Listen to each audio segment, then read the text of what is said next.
Hello everyone. तो हम बात करेंगे प्रेगनेंसी के 28th वीक की। प्रेगनेंसी 28th वीक की सारी जानकारी आपको इस वीडियो में मिलेगी। अच्छी लगे वीडियो तो लाइक शेयर सब्सक्राइब ज़रूर करना।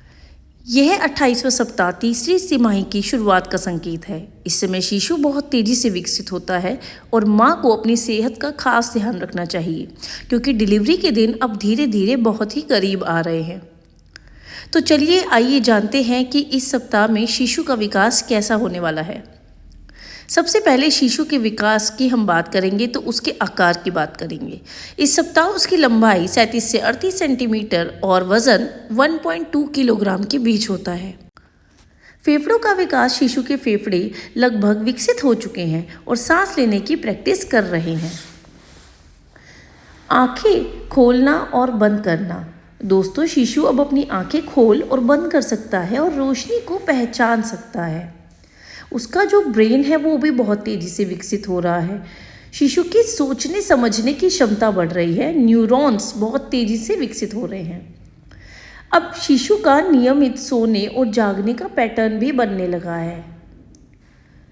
माँ को शिशु की किक, हिलना डुलना और शरीर मोड़ने जैसी गतिविधियाँ बहुत ही अधिक महसूस होने वाली हैं इस सप्ताह में। अब शिशु माँ और पिता की आवाज़ को पहचान सकता है, इसलिए माँ को अब उससे बातें करनी चाहिए। बात करते हैं कि माँ के शरीर में क्या बदलाव आते हैं। तो अब गर्भाशय और बड़ा हो गया है, जिससे पेट और अधिक उभरा हुआ लगता है। इस सप्ताह तक माँ का कुल वजन लगभग 8 से 12 किलोग्राम तक बढ़ सकता है। गर्भाशय के बढ़ने से पीठ और पैरों पर दबाव भी बढ़ सकता है, जिससे कमर दर्द और पैरों में सूजन रहेगी। बढ़ते हुए गर्भाशय के कारण फेफड़ों पर दबाव पड़ सकता है, जिससे हल्की सांस फूलने की समस्या हो सकती है। स्तनों में ब्रेस्ट में बदलाव। स्तनों में दूध बनाने की प्रक्रिया अब शुरू हो सकती है। कोलोस्ट्रम, जो कि पीले रंग का शुरुआती दूध हो सकता है, वो आ सकता है।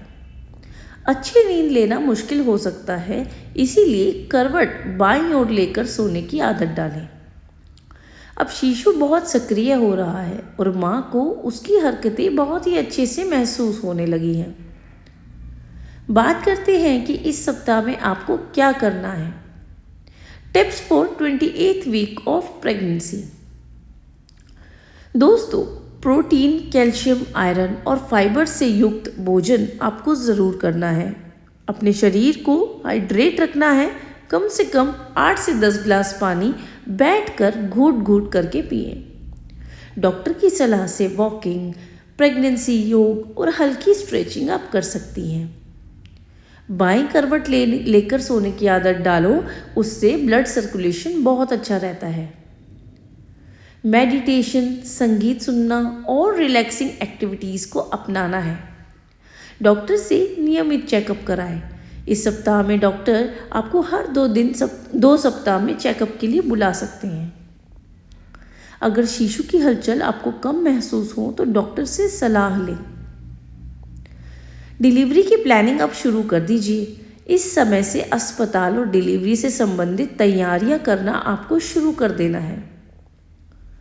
बात करते हैं कि किन समस्याओं का सामना करना पड़ सकता है। गर्भाशय के बढ़ने से फेफड़ों पर दबाव पड़ सकता है, जिससे हल्की सांस लेने में आपको दिक्कत हो सकती है। पैरों में ऐंठन और सूजन। अगर देखिए, रक्त संचार बढ़ने के कारण आपके पैरों में आपको ऐंठन और सूजन महसूस होगी। हार्मोनल बदलाव के कारण पेट में जलन और गैस की समस्या भी आपको महसूस हो सकती है। और क्योंकि हार्मोनल बदलाव हो रहे हैं तो चिड़चिड़ापन और तनाव ज़रूर महसूस होगा।